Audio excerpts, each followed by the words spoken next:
বসলাম সিটে, কি হয়েছে বলো? হুজুর আমার বিরাট প্রবলেম, তাবিজ একখানা দিতে হবে। হলো তাবিজ? আমি তো তাবিজ জানি না। না, দিতে হবে। কি হয়েছে? বাবা প্রত্যেকদিন আমার বৌমায়ের সঙ্গে বৌমাদের সঙ্গে ঝগড়া হয়, তারা আমাকে প্রত্যেকদিন গালি দেয়। আমরা তুমি কি করো? বলে আমি উসমানে চালাই, মানে উমালু কম লয়। ওরা গালি দেয়, উসমানে চালায়। কি করতে হবে? এমন তাবিজ দাও যেন আমাদের গালে মন্দ বন্ধ হয়ে যায়। আমরা আল্লাহ, এই ঝগড়ার তাবিজ কোন মৌলবীর কাছে আছে? কথাটা বুঝতে পারেননি? এই ভাইজানকে জিজ্ঞেস করুন, ঝগড়ার তাবিজ খুঁজে পাবেনি। মৌলবীরা খেপে যাবে ঝগড়া তাবিজ। কিন্তু ব্যাপার আছে, কোন মৌলবী যদি বলে আমি তাবিজ দিতে পারবো না, এই মেয়েরা অপপ্রচার করবে, কিচ্ছু জানে না লো, ওকে বেকার রেখেছে। আমি দেখলাম আমার চাকরিটা খাবেই, তার থেকে বলে একটা মাল দিয়ে দি। আমি বললাম শোনো, আমার তাবিজ ব্যবহার করা খুব কঠিন। বলে কি? বলে দাও না তুমি। আমি কামরার ভেতরে গিয়ে একটা সাদা পাতাকে ছিঁড়ে লেপ দিয়ে মোটা পাড়া করে দিয়েছি, কাগজে মুড়ে দিলাম। বললে বাবা এত বড় তাবিজ? আমি বললাম গালের লয়, ওই জন্য একটু বড় পাড়া। গাল বন্ধুর তাবিজ, ঝগড়া বন্ধুর তাবিজটা একটু বড় পাড়াই হবে। কি করবো বাপ? আমি বললাম যখন ঝগড়া হয়ে তোমার বৌমারা গালি দেবে, কামরার ভেতরে ঢুকে তুমি দাঁতে করে টিপে বসে থাকবে। সে বলে কাজ হবে না। একদম 100% কাজ হবে। ও আমার তাবিজ নিয়ে বাড়ি গেছে। এরপরে 3 দিন পরে ঝগড়া শুরু। সকাল বেলায় এখন আমার তাবিজটা দরজা লাগিয়ে দাঁতে করে টিপে বসে আছে। বাইরে দুটো বৌমা মনে মনে ভাবছে এত গাল দিচ্ছি, অ্যাকশন দিচ্ছি, রিঅ্যাকশন নাই কেন? থাকবে কি করে? আমি তো মুখেতে মাল ভরে দিচ্ছি, কথা বলতে পাবি না। তাবিজ ভরে বসে থাক, মুখ খুললেই তো কথা বলবে, মুখ বন্ধ। 3 দিন গেল, 1 মাস গেল, 2 মাস গেল। এরপরে বৌমারা বলছে এত বলি, এত গাল দিই, এত কথা বলি, কোনো উত্তরই দেয় না। একে আর বলে লাভ নাই, ঝগড়া বন্ধ। যাই করে মিটমাট হয়ে যায়, কেউ কথা বলে না। বৌমারা শাশুড়িকে কিছু বলে না, শাশুড়িও কিছু বলে না। আমাকে ফোন করে বলছে হুজুর তাবিজ মারাত্মক কাজে লেগেছে। আমি বললাম মালটা খুলে দেখো, গোটাই সাদা। ও খুলে দেখেছে কিছুই লেখা নাই, সাদা পাতা। আমাকে বলছে বাপ কাজ কি করে হলো? আমি বললাম শুনে নাও, বৌমা যদি গরম হয় শাশুড়ি চুপ করে যাও, আর শাশুড়ি গরম হলে বৌমারা চুপ করে যাও, তোমাদের সমাজে শান্তি আসবে। আমার আল্লাহ রাব্বুল আলামিন কোরআনে নবীজিকে বললেন ফাবিমা রাহমাতিন মিনাল্লাহি লিনতা লাহুম ওয়ালাউ কুনতা ফাজ্জান গালিজান কলবি লানফাজ্জু মিন হাওলিক। হে আমার নবী, তোমার হৃদয়টাকে আমি আল্লাহ নরম আর কোমল করেছিলাম বলে কেউ কোনোদিন তোমার কাছ থেকে দূরে সরে যায়নি। লানফাজ্জু মিন হাওলিক। আর আমি যদি তোমাকে কর্কশভাষী করিতাম, সবাই তোমার কাছ থেকে দূরে সরে যেত। আল্লাহ নবীকে তয়েফের মাটিতে রক্তাক্ত করেছেন, আল্লাহ দিলকে নবীজি নরম করেছেন। নবীজি আল্লাহর কাছে দোয়া করেছেন, আল্লাহ আমাকে এরা পাথর মারলেও তুমি এদিকে হিদায়াত প্রাপ্ত করো। দোয়া করেছেন। নবীজিকে যারা গালি দিয়েছে নবীজি তাদের জন্য দোয়া করেছেন। নবীজিকে যারা বেত্তাঘাত করেছে নবীজি দোয়া করেছেন। আল্লাহর হাবিব সাল্লাল্লাহু আলাইহি সাল্লামের দিলটাকে আল্লাহ এত নরম করেছিলেন। যারা হাজী সাহেব আছেন, হাজী সাহেব কেউ আছেন এখানে? নাই? আছে? মজলিসে হাজী সাহেব আছে, কে আছেন? হাত তুলেন তো ইনশাআল্লাহ দেখি। কোথায়? থাকলেও হাত তুলবে না। আপনি মনে করছেন আমি কিছু বলবো? বয়স্ক শুনেন আমার কাছে, যিনারা হজ করতে গেছেন তিনারা দেখেছেন ওহুদের প্রান্তরে 70 জন সাহাবী যিনারা যুদ্ধের ময়দানে শহীদ হয়েছিলেন, লোহার ব্যারিকেড দিয়ে তিনাদের কবরগুলো ঘেরা আছে। সেখানে এমন একজন সাহাবী শুয়ে আছেন যিনি হচ্ছেন নবীজি সাল্লাল্লাহু আলাইহি সাল্লামের চাচা যান হযরতে আমিরে হামজা রাদিয়াল্লাহু তাআলা, জিনার বুকটা চিরে যুদ্ধের ময়দানে কালিজা ফাটটা বার করে চিবিয়েছিল হিন্দা। নবীজি যেদিনে মক্কা বিজয় করলেন সাহাবীরা দাঁড়িয়ে গেলেন তলোয়ার নিয়ে। আজকে আমরা মক্কা বিজয় করেছি, আজকে বদলা লিবার দিন, আজকে বদলা লুব। আম্মার ইবনে ইয়াসিনের মায়ের দু পায়ে উট বেঁধে দুদিকে বেঈমানরা তাড়িয়ে দিয়েছে, দুটো উট আঁখ ফাড়ার মতো ফাড়া গেছে।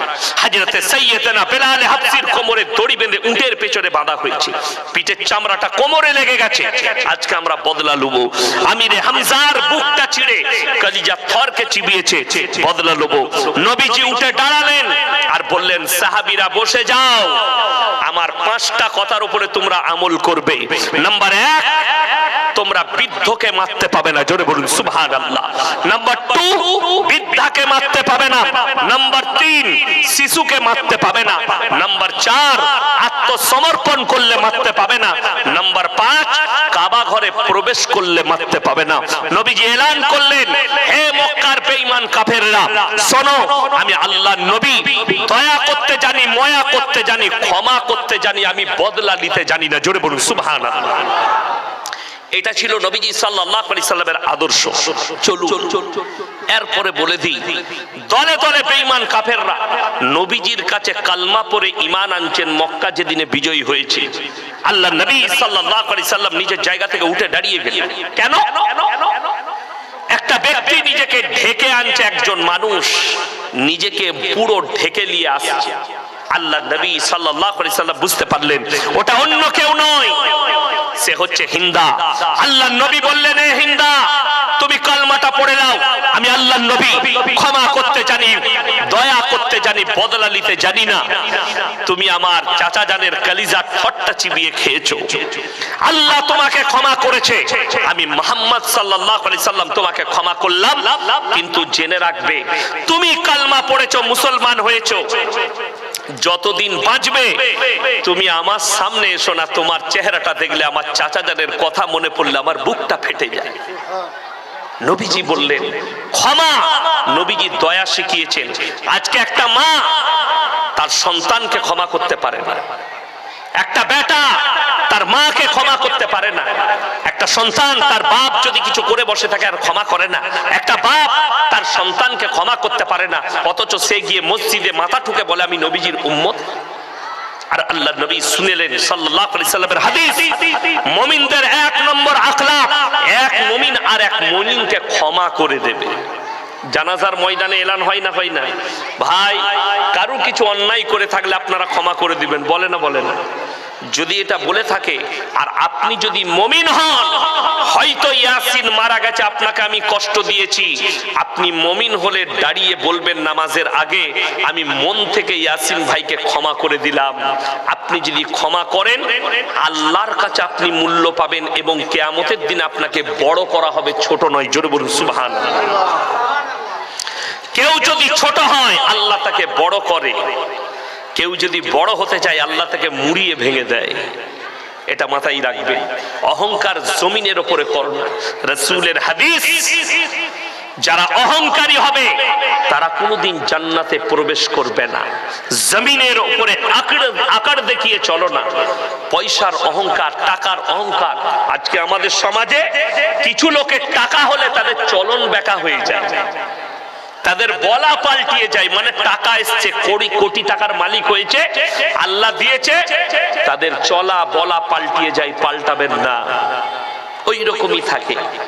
আমার অনেক সাথী আছে, আমাকে এরকম দেখছেন, অনেকজন মনে করে কড়া বক্তা। আমার যারা সাথী তারা আমাকে এখনো বলে, ইয়াসিন তুমি ওই রকমই আছো। পড়ার জীবনে এখনো এরকমই আছো। ফোনে কথা হলে মাজাক করি, ওইভাবেই মাজাক হয় আমাদের বন্ধু বান্ধব।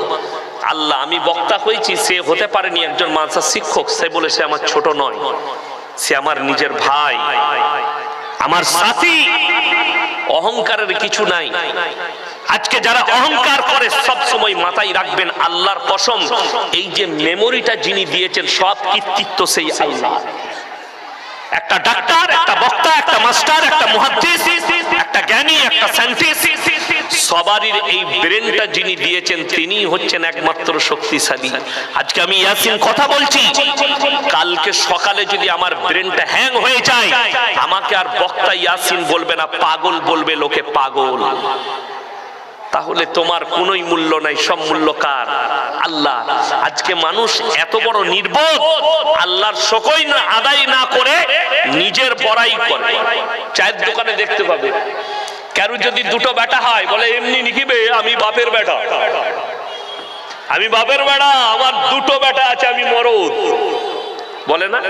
কারো যদি একটা মেয়ে হয়, কারো যদি দুটো মেয়ে হয়, বলছে তুই না মরদ বলে তোর দুটো মেয়ে হয়েছে, আমি তো মরদ বলি আমার বেটা হয়েছে। বেটা হলে মরদ হয়? বড় কষ্ট লাগে। এগুলো হচ্ছে অহংকারী কথা, নির্বোধের কথা। আসল যারা জ্ঞানী হবে, শুনে রেখে দেন, আপনি যে আছেন বেঁচে, এটা আল্লাহর কৃপা। এখানে একজন বলতে পারবেন কালকে সকালটা আমার হয়ে যাবে? আল্লাহর কসম না। হযরত আবু বকর সিদ্দিক রাদিয়াল্লাহু তাআলা চোখের পানি ফেলে জিজ্ঞেস করলেন, ইয়া রাসূলুল্লাহ, পৃথিবীর জ্ঞানী ব্যক্তিকে নবীজি কোন মূল্যবান লোকের নাম নাই? নবীজি বললেন, ওই ব্যক্তি সবথেকে জ্ঞানী যে প্রত্যেকদিন একবার নিজের মৃত্যুকে স্মরণ করে। আপনি রাত্রে শুতে যাবার আগে আপনি ভাববেন বিছানায় শুয়ে শুয়ে, আমি আমার বিবির পাশে শুয়ে আছি, আমি আমার সন্তানের পাশে শুয়ে আছি, ঘুমের মধ্যে মৃত্যু এলে আর আমার সকাল হবে না। এটা ভাববেন। এটা ভাবলে তবে আপনি বুঝতে পারবেন আপনার কৃতিত্ব কি আছে। আল্লাহ রাব্বুল আলামিন কয়েকটা কোরআনে দলিল দিয়েছে। কেন? মানুষের কৃতিত্ব কিছুই নয়। তোমাদের কাজ কতটুকু? আল্লাহ তাআলা দুনিয়ার একটা নিজামত তৈরি করেছে। স্বামী এবং স্ত্রী তারা মিলিত হবে, তার ওই এক ফোঁটা পানি নিসাজ নিজের স্ত্রী জরায়ুতে তোমরা নিক্ষেপ করো। হাল আতা আলাল ইনসানি হিনুম মিনাদ দাহরি লাম ইয়াকুন শাইয়্যাম মাযকুরা। এই আয়াতটার উপরে যদি আপনি আমল করেন, সত্যি বলছি আপনার ঈমান মজবুত হয়ে যাবে। এই আমলটাই আপনাকে ঈমান রাখতে হবে। হাল আতা আলাল ইনসান হিনুম মিনাদ দাহরি লাম ইয়াকুন শাইয়্যাম মাযকুরা। হে আমার নবী, বলে দাও তোমাদিকে দুনিয়াতে পাঠাবার পূর্বে তোমার এলাকায়, তোমার বাড়িতে, তোমার গ্রামে তোমার কোনো কালচার ছিল না। আমার আব্বা কি জানতেন যে আমার চারটা সন্তান, আমার চারটা সন্তান হবে, একটা সন্তান ইয়াসিন বক্তা হবে? কথা বলেন।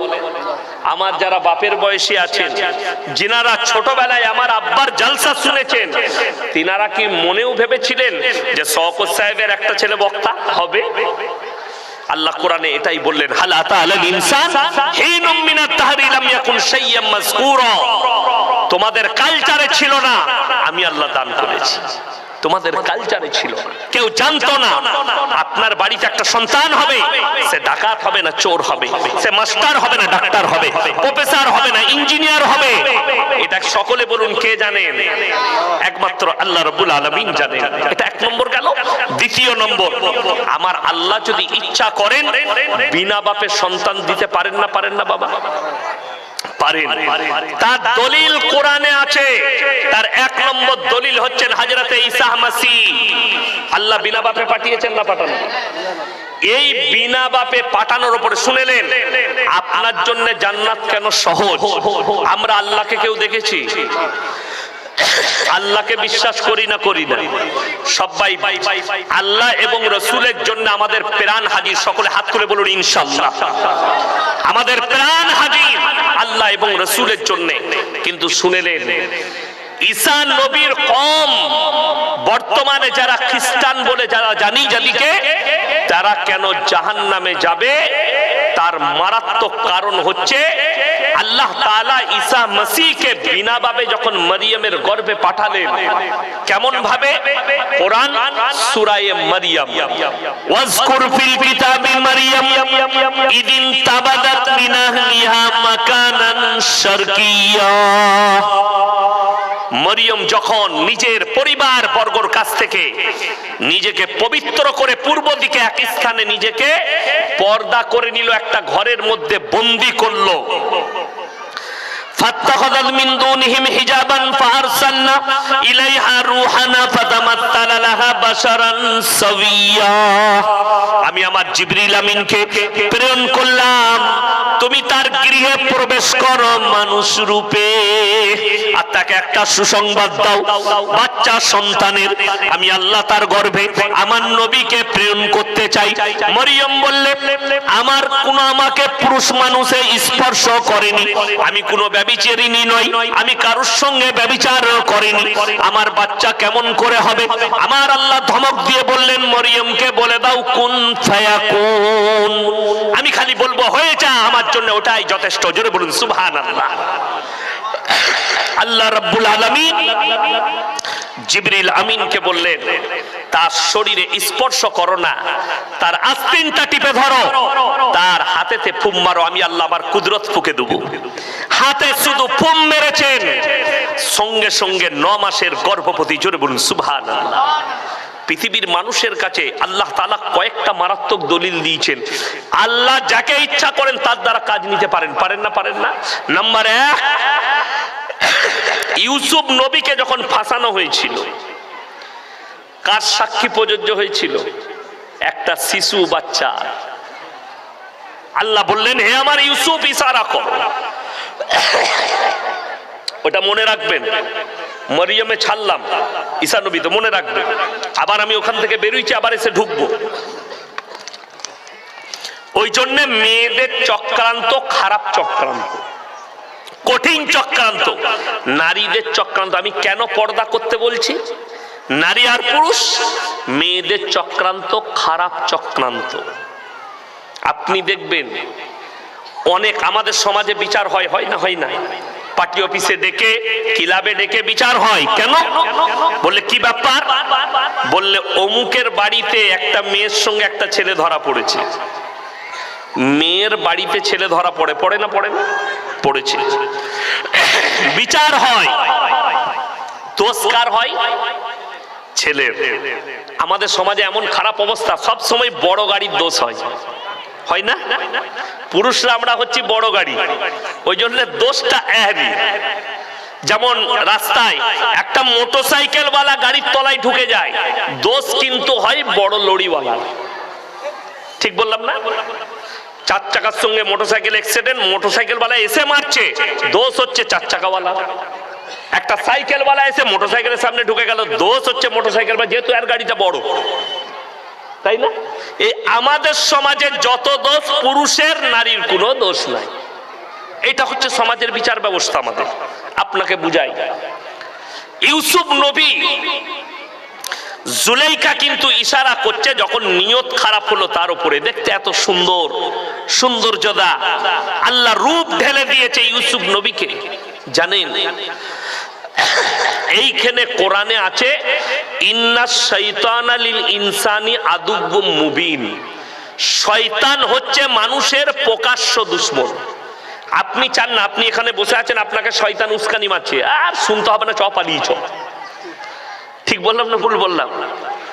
কিছু যুবককে বলছে, এখানে বসে থেকে লাভ নাই, চ মেলাতে খানিকগুলো মেয়ে আছে, ওখানে ঘুরবি।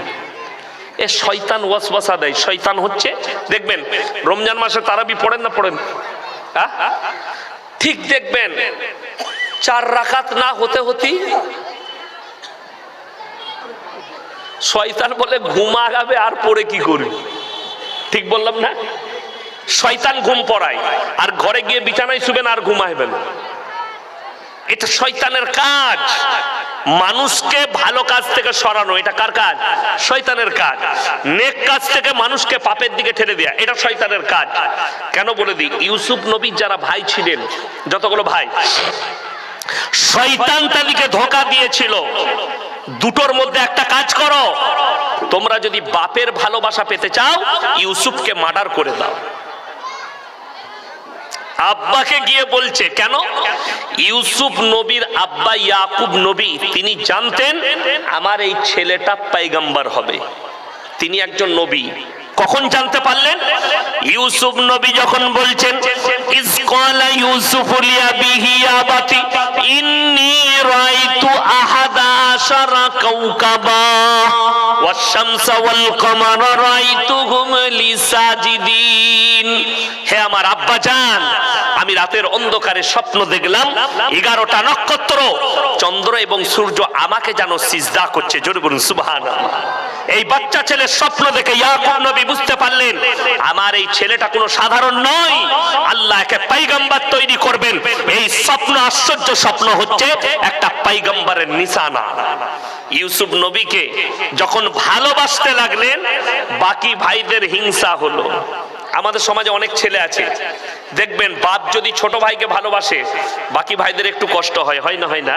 ছোট ভাইকে বাপ বেশি ভালোবাসে, বলে না? এটা ভুল কথা।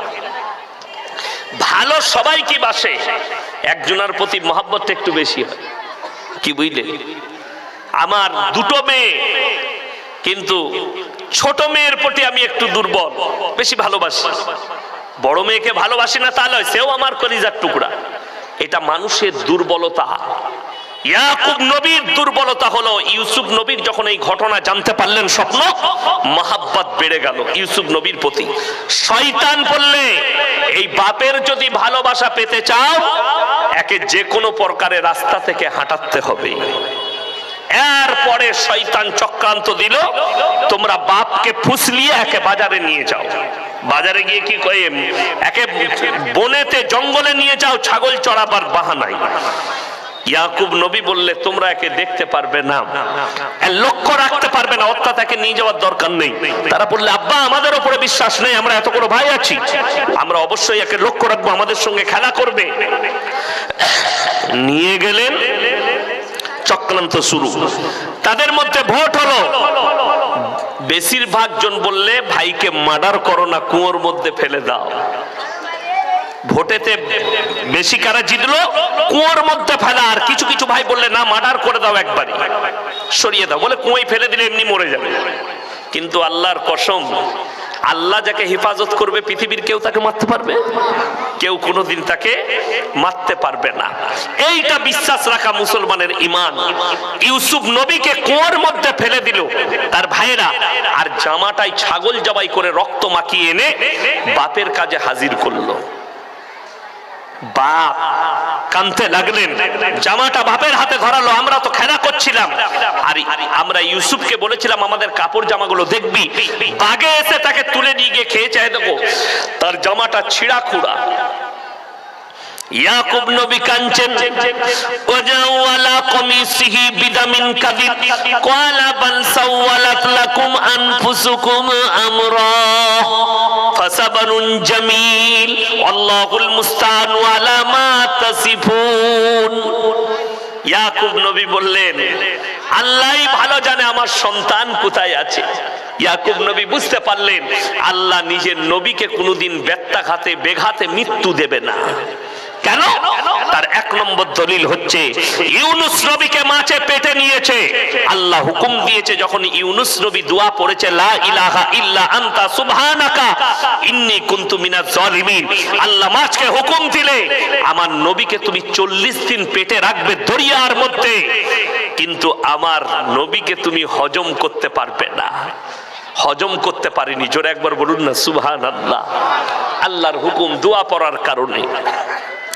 আমার বেটা, আল্লাহ তুমি আমাকে সবর দাও, আমার সন্তানকে তুমি হেফাজত করো। ইয়াকুব নবী দোয়া করেছেন, আল্লাহর কাছে কেঁদেছেন, আল্লাহ আমাকে সবর দাও, সবর দাও। জামাটা নিয়ে কাঁদতে কাঁদতে বেটার জন্য, ইউসুফের জন্য অন্ধ হয়ে গেছিল। কিন্তু ওইদিকে ইউসুফ নবীকে তুলে নিয়ে কাঠুরেরা, অনেক লম্বা কাহিনী আছে, আমি বলবো না, খালি নারীদের চক্রান্তটা বুঝাবার লেগে বলছি। ইউসুফ নবী বিক্রি হয়ে গেছে মিশরের বাদশার ঘরে, লালিত পালিত হচ্ছে। যখন সে যৌবন পেয়েছে, সৌন্দর্যতা ফুটে উঠেছে, বাদশার বিবির তার সৌন্দর্যতায় নজর পড়ে গেছে। দারুণ দেখতে, ইশারা করছে। এখন দেখবেন ছেলেরা মেয়েরা কিভাবে ইশারা করে, করে না? ইশারা দেয়। মেলাতে দেখেছে,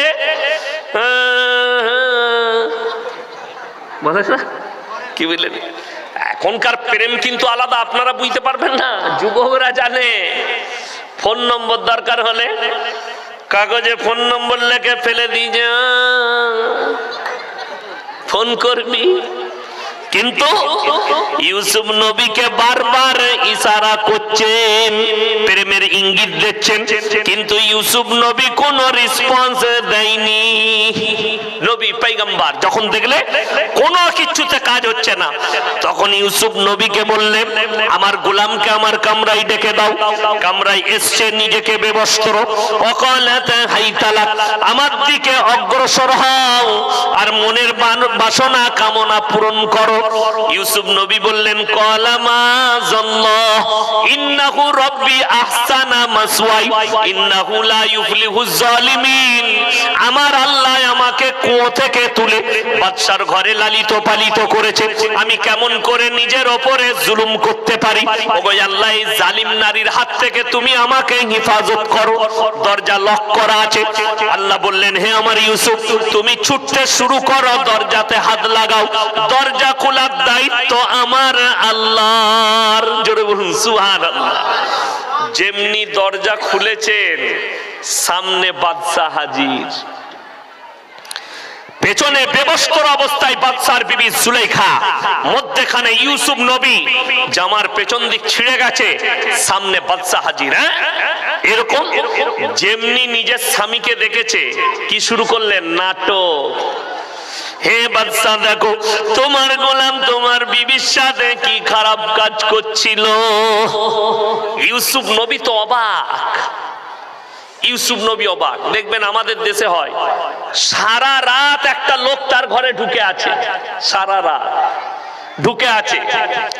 ভোরের বেলায় যদি ধরা পড়ে যায়, তখন কিন্তু সে রাতের বেলায় ঢুকে আমাকে জামা ছেড়ে দিয়েছে, কি করেছে, নাটক করে না? করে না। কিন্তু হারামখোর সারা রাত ঢুকে আছে সেই নারীর ঘরে, ও চিল্লাই নাই, ভোরের বেলায় ধরা পড়ে গেছে দিয়ে চিল্লাচ্ছে।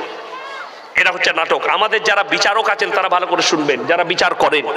ইউসুফ নবী যখন দেখলে আমার উপরে তহমত দিয়ে দিয়েছে, ব্যভিচারের তহমত, ইউসুফ নবীর চোখ দিয়ে পানি, আল্লাহ তুমি আমাকে হেফাজত করো। আল্লাহ বলে, যে বাচ্চা শুয়ে আছে তার দিকে ইশারা করো, আমি আল্লাহই কাফি। যেমনি ইশারা করেছেন, বাচ্চা বললে, বাচ্চা শোনো, ইউসুফ নবীর জামার সামনের দিকটা যদি ছিঁড়া হয়, ইউসুফ নবী অপরাধী। জামার পেছন দিক যদি ছিঁড়া হয়, জুলেখা অপরাধী। বাদশা যখন পরীক্ষা করলেন, দেখলেন জামার পেছন দিকটা ছিঁড়া। কে অপরাধী? বাদশার বিবি জুলেখা অপরাধী। ছেলে যদি মেয়ের ঘরে ধরা পড়ে, মেয়েটা অপরাধী হবে বিচারের অবস্থায়, ছেলেটা অপরাধী নয়, যেহেতু মেয়েটা সুযোগ দিয়েছে বলে ছেলেটা ঢুকতে পেরেছে। আওয়াজটা কি হচ্ছে? আমার ভাই, মেয়ের ঘরে যদি ছেলে ধরা পড়ে, মেয়েটা অপরাধী। রাস্তায় যদি ধর্ষণ হয়, ছেলেটার মুন্ডু ছেদ করে দেয়। ছেলের ঘরে যদি ধর্ষণ হয়, ছেলে অপরাধী হবে। নারীর ঘরে নারীটা সুযোগ না দিলে একটা পুরুষ ঢুকতে পারবে না। হয়তো সে সুযোগ দিয়েছে বলেই ঢুকেছে। আমার ভাই, আপনাকে বলে যাই, প্রত্যেকটা ভাইকে, শুধু এইখানেই নারীদের চক্রান্ত শেষ নয়। ইউসুফ নবী কয়েদে চলে গেলেন, কয়েদ থেকে যখন শুনেলেন গোটা মিশরে বদনাম ছড়িয়েছে। আপনাকে একটা কথা বলি, আমি ইয়াসিন, একজন বক্তা মানুষ, সবাই চিনে, চিনে না? চিনে না? আমি যদি কালকে কোনো নারীকে ধর্ষণ করি, এটা যদি মিথ্যা